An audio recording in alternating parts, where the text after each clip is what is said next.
Lame. So what do you want to watch next? I'm not really sure. Well, we could watch Hereditary again. Oh yeah, sure, let's do that.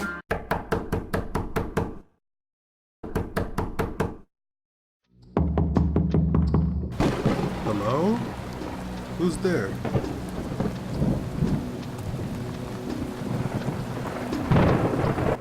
Huh. Okay.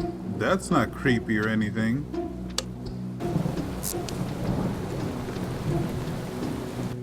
Okay, this is getting kind of annoying. Hello?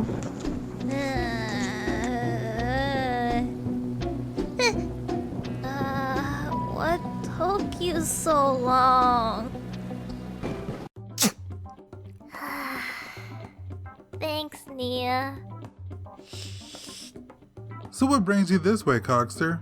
Oh, you know, just in the neighborhood and decided to visit my two favorite peeps to talk about this collab that we've been planning on doing for who knows how long. Oh, yeah, that's right. We have been planning this video for a while, haven't we? Well, why not do it now? Now? Sure, why not? We can do something horror related. Sure, I guess. I have been wanting to do a video about scary dreams for a while now. Ooh, sounds like fun. Yeah, let's get spoopy. So I'll go first. For this dream, I was in bed and I had just woken up to seeing that half of my room had been destroyed. At some point, I noticed that there was a giant crow in front of me, and its image was pretty unsettling. I remember thinking, wow, that is a giant crow. Its face was turned to the side, so I could only see one side of its face. But when it turned, allowing me to see the other side, its other side was pretty disfigured. Its other eye was white and the beak was broken like it had been cut through, allowing me to see inside of the beak. And then, it started talking to me. What did it say? That's the thing, I don't exactly remember it talking to me. It was more like it was speaking to me telepathically. I remember it saying very negative things to me, like my dreams will never actually come true. At one point it even referenced friends dying.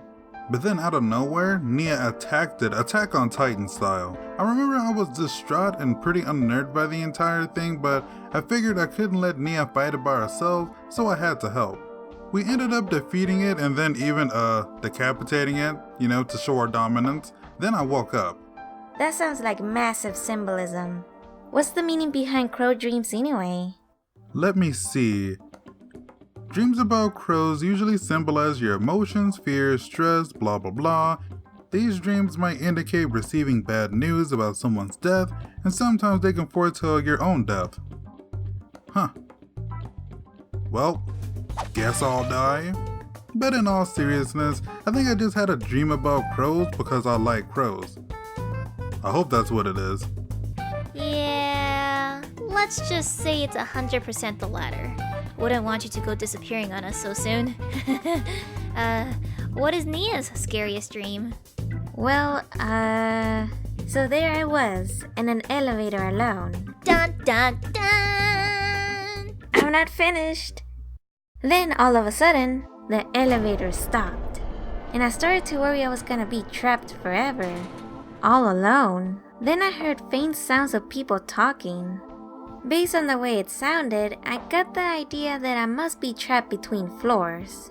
Did you call out to them? Well, no. Well, what happened next?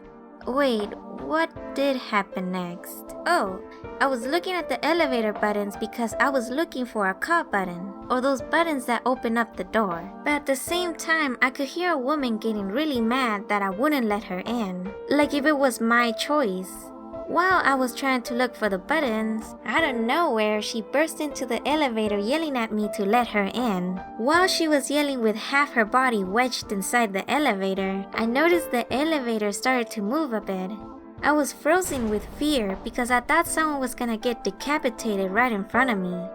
At the last second, I guess someone pulled her out of the elevator before it started falling. While it was falling, the lights were flickering. Things started falling on me. I started bleeding everywhere cause I guess I was hitting the walls or something. For a brief second it stopped. I saw a piece of the elevator roof had broken apart. I climbed through the opening, and by the power of dream magic, I was in the middle of an office. I remember looking back down to the hole to see the elevator continue falling, and I think it exploded. I went to look for help, but when I told them what happened, they started laughing at me for almost dying from an elevator, as if that's never happened before. To be honest, that would be pretty scary. Just imagine being trapped in a box alone, falling to your death, and there's nothing you can do about it. So last one up. What's your dream about, Kagi?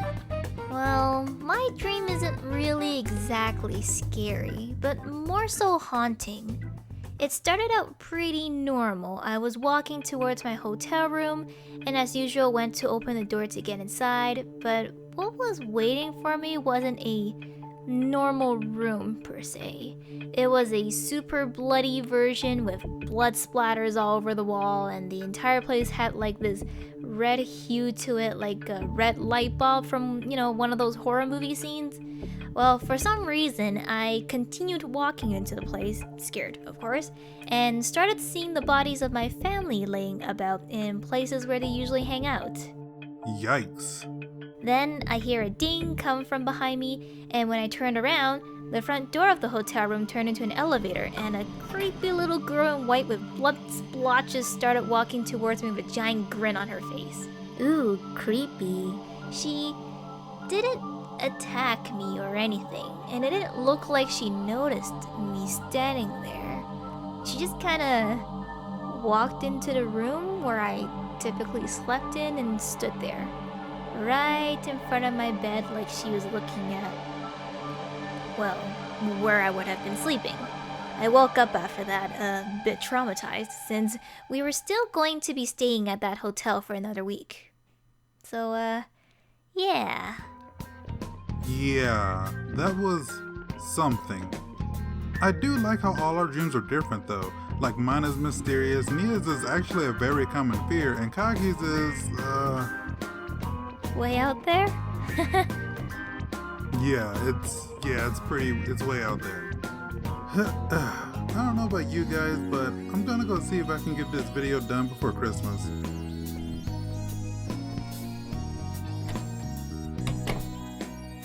So, now what?